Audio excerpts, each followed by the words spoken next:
Praise the lord. ఈ దిన జీవవాక్కు కీర్తనల గ్రంథదానము 118వ అధ్యాయం 1 నుండి 9 వచనములు. యెహోవా దయాళుడు, ఆయన కృప నిరంతరం నిలుచును. ఆయనకు కృతజ్ఞతాస్తుతులు చెల్లించుడి. ఆయన కృప నిరంతరం నిలుచునని ఇశ్రాయేలీయులు అందురుగాక. ఆయన కృప నిరంతరం నిలుచునని అహరోను వంశస్థులు అందురుగాక. ఆయన కృప నిరంతరం నిలుచునని యెహోవా యందు భయభక్తులు గలవారుందురుగాక. ఇరుకునందుండి నేను యెహోవాకు మొరపెట్టి తిని, విశాల స్థలమందు యెహోవా నాకు ఉత్తరమిచ్చెను. యెహోవా నా పక్షనున్నాడు, నేను భయపడను. నరులు నాకేమి చేయగలరు? యెహోవా నా పక్షం వహించి నాకు సహకారి ఉన్నాడు. నా శత్రుల విషయమైన నా కోరిక నెరవేరట చూచెదను. మనుషులు నమ్ముకొనుట కంటే యెహోవాను ఆశ్రయించుట మేలు. రాజులు నమ్ముకొనుట కంటే యెహోవాను ఆశ్రయించుట మేలు. హల్లెలూయా. ప్రియమైన దేవుని కుమారుడా, కుమార్తె, యూదులు తమ పండుగలో ముఖ్యంగా పస్కా సమయంలో పాడే స్తుతి కీర్తనలు 113తో ఆరంభమై ఈ 118తో ముగిశాయి. యేసు ప్రభు ఆయన శిష్యులు కలిసి తమ ఆఖరు పస్కా భోజనం రాత్రి పాడిన కీర్తన ఇదే కావచ్చు. మత్తయి సువార్త 26వ అధ్యాయం 30 వచనం చూడండి. ఆ సందర్భానికి మరిక ఏ కీర్తన ఇంతకంటే బాగా సరిపోతుంది? ఇది శత్రువులపై విజయ కీర్తన, విరోధులందరినీ ఓడించిన విజేత పాడే కీర్తన.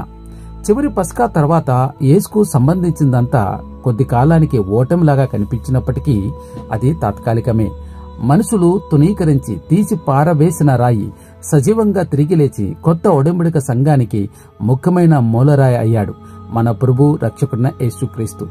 దేవుని స్తుతించాలన్న పిలుపుకు ఈ కీర్తనల ఆధారం దేవుని మంచితనం, ప్రేమ. మనం ఇశ్రాయేలు వారం, అహరోను సంతతి కాకపోయినా దేవుని పట్ల భయభక్తులు మనకుంటే ఈ ఆహ్వానం మనకు ఉన్నట్టే.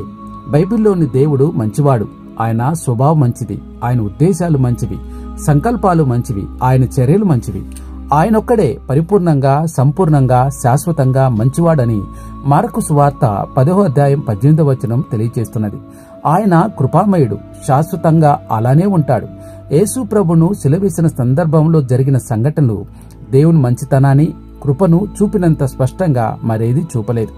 మొదటి 4 వచనాలు గమనిస్తే ఇశ్రాయేలీయులు, అహరోను వంశస్థులు, అలాగే దేవునియందు భయభక్తులు గల వారందరూ ఆయన దయాళుత్వమును బట్టి, ఆయన చూపిన కృపను బట్టి దేవునికి కృతజ్ఞతాస్తుతులు చెల్లించాలని కీర్తనకారుడు కోరుతున్నాడు. దేవునితో సహవాసం లేకుండా ఉన్న వ్యక్తికి ఆయన పట్ల నిజమైన కృతజ్ఞత ఉండదు. అయితే దేవునికి కృతజ్ఞతలు చెప్పవలసి రావడానికి కారణాలు అనేకం. అవి అన్ని చోట్ల కనిపిస్తున్నాయి. దేవునికి కృతజ్ఞతలు చెప్పడం అనేది మానవుని ముఖ్య విధులలో ఒకటి. దేవుని విషయంలో మనిషికున్న మంచి అవకాశం కూడా. మానవ జాతి భ్రష్టమైపోవడానికి దారి తీసిన కారణాలలో ఒకటి కృతజ్ఞత లేకపోవడమని రోమిలికి రాసిన పత్రిక 1వ అధ్యాయం 20వ వచనం తెలియజేస్తున్నది. విశ్వాసులు తమకు కలిగిన ప్రతి విషయంలోనూ కృతజ్ఞత చెప్పాలని ప్రోత్సహించాడు పౌలు. ఇప్పటికీ మన దేవునికి ఇవ్వాల్సిన అర్పణలో కృతజ్ఞత కూడా ఒకటి. యాజీ ధర్మవిధుల్లో కృతజ్ఞత ఇది స్వచ్ఛందంగా అర్పించదగ్గ బలి. 5 నుండి 9 వచనాలు ధ్యానిస్తే మనకు శ్రమలు వచ్చినప్పుడు మనం చేయవలసినది దేవుని మాత్రమే నమ్ముకొని ఆయనకు మాత్రమే మన సమస్యలు విన్నవించుకుంటే ఆయన మన ప్రతి సమస్యల నుంచి విడిపించి నెమ్మది దయచేస్తాడని మనం అర్థం చేసుకోగలం.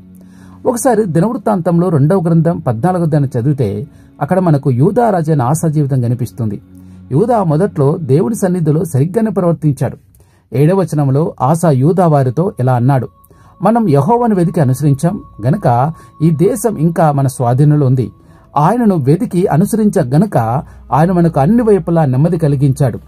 అంతగా దేవుడు దీవించాడు. అయితే 16వ అధ్యాయం గమనిస్తే ఆసా పరిపాలిస్తున్న 36వ సంవత్సరంలో ఇశ్రాయేలు రాజు బయసా యూదాపై దండెత్తి వచ్చి ఆసా దగ్గరికి ఎవరు వెళ్లకుండా, అతని దగ్గర నుంచి ఎవరు రాకుండా చేయడానికి రమా పట్టణం మళ్ళీ కట్టించాడు. అప్పుడు యూదారాజు అయిన ఆసా సిరియారాజు సహాయం కోరుతాడు.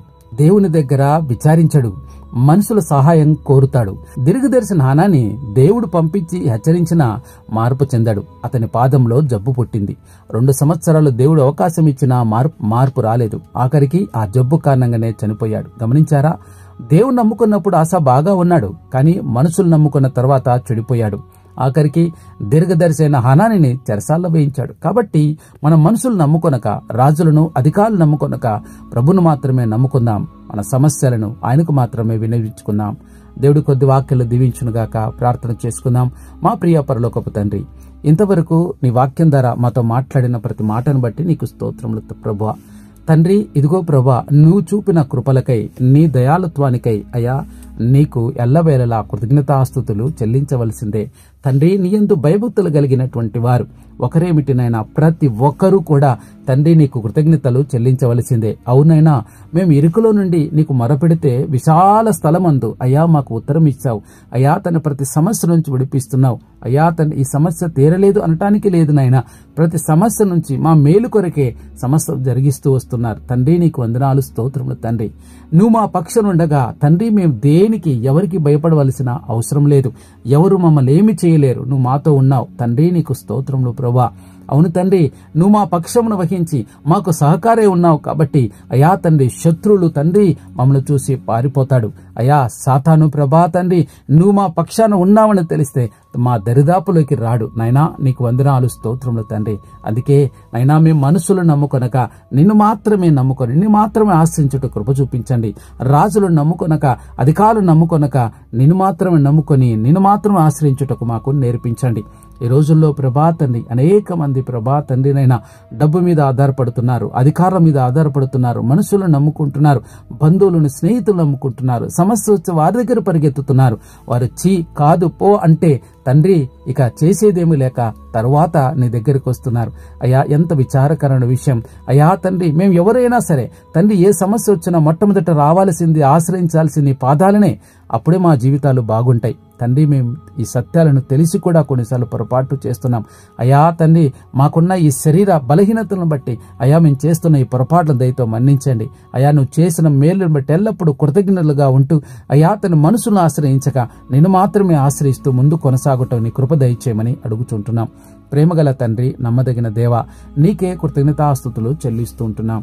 తండ్రినైనా ఇంతవరకు నైనా తండ్రి చక్కని వాక్యాలు ప్రభా మాకు వినిపిస్తూ వచ్చారు. ఇక ముందు కూడా వినిపించబోతున్నందు బట్టి నీకు స్తోత్రాలు. ఎందరైతే ప్రార్థనలు ఏకీభిస్తున్నారో ప్రభా, వారి జీవితాలలో ఏ సమస్యలు ఉన్నాయో, ఏ కష్టాలు, ఇరుకులు, ఇబ్బందులు ఉన్నాయో వాటన్నిటి నుంచి వారిని విడిపించండి. అయా తండ్రినైనా గర్భఫలం, ఉద్వేగం వాళ్ళకు ఎదురు చూసిన బిడ్డలకు సహాయం చేయండి. గర్భంతో ఉన్న బిడ్డలకు నార్మల్ డెలివరీలు అనుగ్రహించండి. కృంగిన వారిని లేవనెత్తండి, బలహీనలు బలపరచండి. తండ్రి నీకు వందనాలు, స్తోత్రాలు. మా ఆశ్రయ దుర్గమా, మా కోట, మా అండ, మా బలమా, మా రక్షణ శృంగమా, నీకే స్తుతులు, స్తోత్రాలు చెల్లిస్తున్నాం. సహాయం చేయండి. సంఘమును, సంఘ కాపరులను, సువార్థికులను పరిచయం చేస్తున్న వారిని నీ కృపాబలం, ఆత్బలం చేత నింపి నడిపించండి. అర్థసాక్షులవుతున్న ఆత్మలకు శాంతి, సమాధానం, వారి కుటుంబాలకు ఆదరణ మధ్యని అనుగ్రహించండి. తండ్రి నీకు వందనాలు, స్తోత్రములు. రాజు అధికారులను జ్ఞాపకం చేసుకోండి. తండ్రి మా దేశ అధికారులు జ్ఞాపకం చేసుకోండి. చక్కని పరిపాలించిన పనులు జ్ఞానంతో నింపుమని అడుగుచుంటున్నాం. తండ్రి నీకు స్తోత్రాలు ప్రభా. అలాగే బార్డరున్న సైనికులను జ్ఞాపకం చేసుకోండి. తండ్రి రైతులు జ్ఞాపకం చేసుకోండి. అయా తండ్రి దిక్కులేని వారు విధురానికి జ్ఞాపకం చేసుకోండి. కనీసం ఒక పూట కూడా తిండి దొరకక అలమటిస్తున్న పేద ప్రజలు అనేక మంది ఉంటున్నారు. వారందరిని బట్టి ప్రార్థన చేస్తున్నాం. సహాయం చేయండి. బలహీనను బలపరచండి. కృంగిన వారిని లేవనెత్తమని అడుగుచూ ఉంటున్నాం. మా తండ్రి, మా దేవా, మా రక్షక నైనా నీకు వందనాలు, స్తోత్రములు తండ్రి. ఈ దినపు దీవెలు మా పైన మెండుగా కుమ్మరించమని అడుగుచూ ఉంటున్నాం తండ్రి. దేవా నీకు వందనాలు, స్తోత్రం. కోత విస్తారంగా ఉంది. పనివారి కొద్ది మంది ఉంటుండగా నిజమైన పనివారి నిమిత్తమై ప్రార్థన చేస్తున్నాం. సహాయం చేయండి. దయ్యముల చేత, దురాత్మల చేత పీడింపడుతున్న వారిని విడిపించండి. నానావిధ రోగుల చేత బాధపడుతున్న ముట్టండి, తాకండి, స్వస్థపరచండి. అయా అనేక సమస్యల కారణంగా కోర్టు చుట్టూ తిరుగుతున్న వారిని విడిపించండి. నైనా జైల్లో మగ్గుతున్న వారిని విడిపించండి. అయా నీకు వందనాలు, స్తోత్రంలో ప్రభా తండ్రి. అంతేకాకుండా ప్రభా, మానసికమైన ఒత్తిళ్లతో అయా అతను ఏం చేయాలో తెలియక ఆత్మహత్య తప్ప మరే దిక్కు లేదనుకుంటా ప్రజలు విడిపించండి. అయ్యా తండ్రి, అప్పులైన కాడిని విరగొట్టండి. నెమ్మదిని దయచేయండి. కృప చూపించమని అడుగుచున్నాం తండ్రి. నీవు తప్ప మాకు ఎవరు సహాయం చేసేవారు లేరు. ఏ బంధువులు సహాయం చేయలేరు, ఏ స్నేహితులు సహాయం చేయలేరు, ఏ మనిషి మాకు సహాయం చేయలేడు ప్రభా తండ్రి. మేము ఆశ్రయించవలసింది నిన్నే. నీ పాద సన్నిధికి వచ్చి మేము మొరపెడితే ఖచ్చితంగా మాకు జవాబిస్తావు, ఖచ్చితంగా మమ్మల్ని కాపాడుతావు, ఖచ్చితంగా మమ్మల్ని విడిపిస్తావని అయ్యా తను మేము నమ్ముచూ ఉంటున్నాం.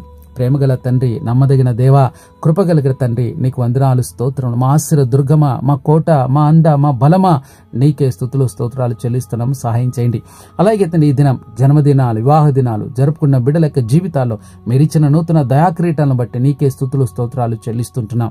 తండ్రి కృప చూపించండి. సహాయం చేయండి. ఈ యొక్క తండ్రి 118 కీర్తనలో అయా తండ్రి మీరు మాతో మాట్లాడారైనా కృతజ్ఞత కలిగి ఉండాలని, అలాగే తండ్రి మనుషులు నమ్ముకోకూడదని, అయ్యా నిన్ను మాత్రమే నమ్ముకోవాలని మాట ఈ 2 విషయాలని మా జీవితాంతం ప్రభు మా హృదయంలో ఉంచుకొని మేము ఎన్నడూ మర్చిపోకుండా నీకు నమ్మకస్తులుగా జీవించటానికి కృప దయచేయమని అడుగుచుంటున్నాం. సమస్తము ప్రభా నీ పాదాల చెంత పెడుతున్నాం, మమ్మల్ని తగ్గించుకుంటున్నాం. నేను మాత్రమే హెచ్చిస్తూ ఈ ఉన్నపులను మా ప్రభును రక్షకుడైన యేసుక్రీస్తు శక్తిగల నామములో బ్రతిమాలు అడిగి వేడుకుంటున్నాం తండ్రి. ఆమేన్, ఆమేన్, ఆమేన్.